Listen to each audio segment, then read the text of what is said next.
People ask us a lot of questions about the perfect tenses. One we get often is about the difference between the perfect and the perfect continuous. When should you use have been instead of have? What's the difference between I have lived in London for 5 years and I've been living in London for 5 years? This is an excellent question because it gets to the heart of what the perfect tenses actually mean. Here at the English Language Club, we find that many people don't understand the perfect tenses because of the way they're taught. We have some big ideas that will change the way you understand the perfect and the perfect continuous tenses.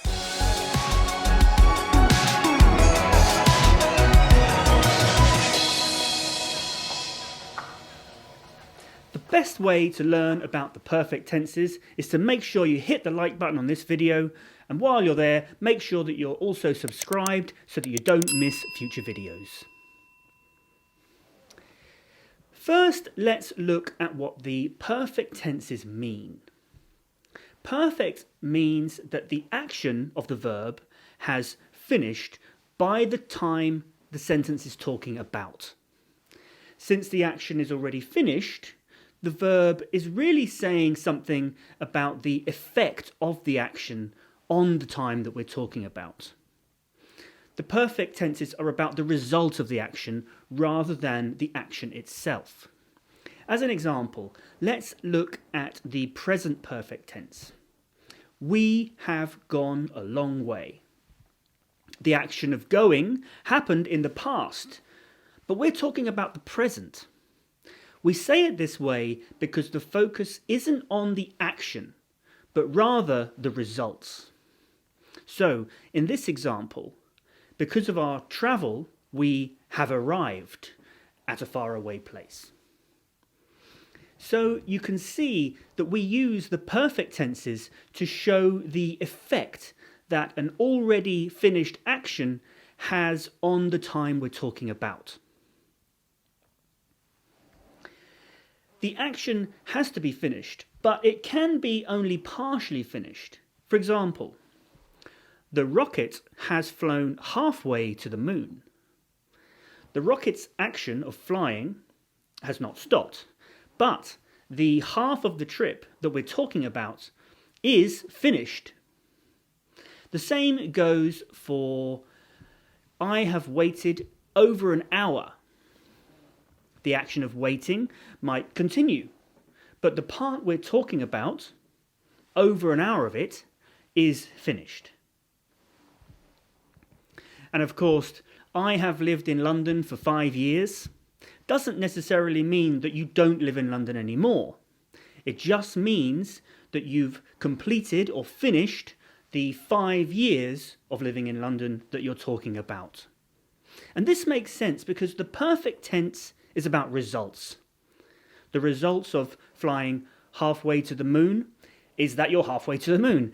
The result of waiting over an hour might be that you're tired and frustrated. The result of living in London for 5 years is that you have all the experiences and memories of living there. So, what about have been? The perfect continuous tenses.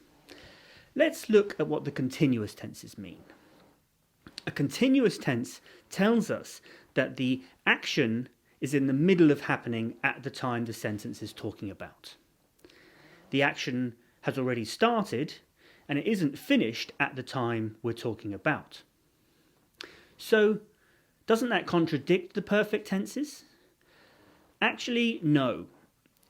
For a perfect continuous tense, the action is partially finished, and that means that it's already started, and some part of it is finished, but the whole action isn't finished yet. Let's look back at those examples, but this time let's use the present perfect continuous tense. The rocket has been flying to the moon with no problems. I have been waiting for over an hour. I have been living in London for 5 years. Each of these sentences means essentially the same thing as they did in the present perfect tense. Part of the action of flying or waiting or living has finished, and we're talking about the result of the finished part of the action on the present moment. The fact that the rocket has been flying without problems is a good sign. The fact that I've been waiting for so long is making me upset. And the fact that I've been living in London for 5 years means that I know the city pretty well. The sentences are still about the results or the effect rather than the action itself. So why would you use have been instead of have? Well, the main reason is you want to emphasize that the action you're talking about isn't finished. You might say, I've been waiting over an hour in order to communicate how frustrated you are, that you've waited so long and you still haven't got what you're waiting for. For example, I've lived in London for 5 years. This doesn't say anything about whether I continue to live there. You might now be living there, but with the perfect continuous tense, I have been living in London for 5 years, we're also saying that the action is still in progress, so I still live in London. The present perfect continuous just emphasizes that the action is still ongoing. Of course, you also have to change the form of the main verb between the perfect and the perfect continuous. The perfect tenses use the auxiliary verb have, which changes the following verb into its past participle form. I have watched.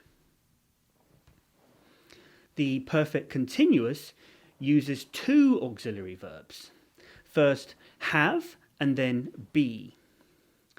Have forces be into its past participle form, which is been, and been then forces the next verb into its present participle form, which is the ing form. I have been watching.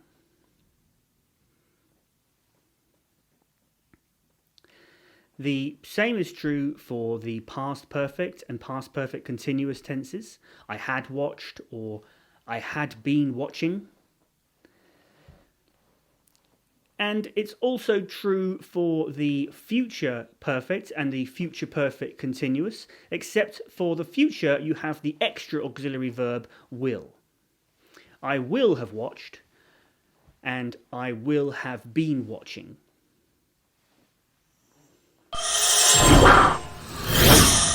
Hopefully that helps you decide when to use the perfect or the perfect continuous tense. This question is actually a really good example of a problem that we see a lot here at the English Language Club. We find that people are often confused about what the different tenses really mean and how they relate to each other. And that's why they aren't sure which tense to use. In order to help with this, as well as many other problems you may have with grammar, we've created a course that we call Inside English. In this course, we explain the core ideas that make tense make sense. We peel away the layers of complexity so that you can really understand how the grammar works. This will then help you to understand more complex rules and improve your confidence in both understanding and speaking English. If you're still watching, then you are obviously serious about improving your English. So I'd like to invite you to become a member of the English Language Club. We do club meetings on Zoom to answer questions and discuss topics in depth and to help you practice your English skills, to open doors so that you can reach your full potential and realise your own vision for your life. So click join and join the club. The link's also in the description. Thank you so much for watching, and I really hope you found this video useful. If you have, please give it a thumbs up and subscribe if you haven't already. And down in the description, you'll find links to connect with us on other platforms, You can also join our Discord server and visit our website to see our courses. Thanks for watching, and I'll see you next time.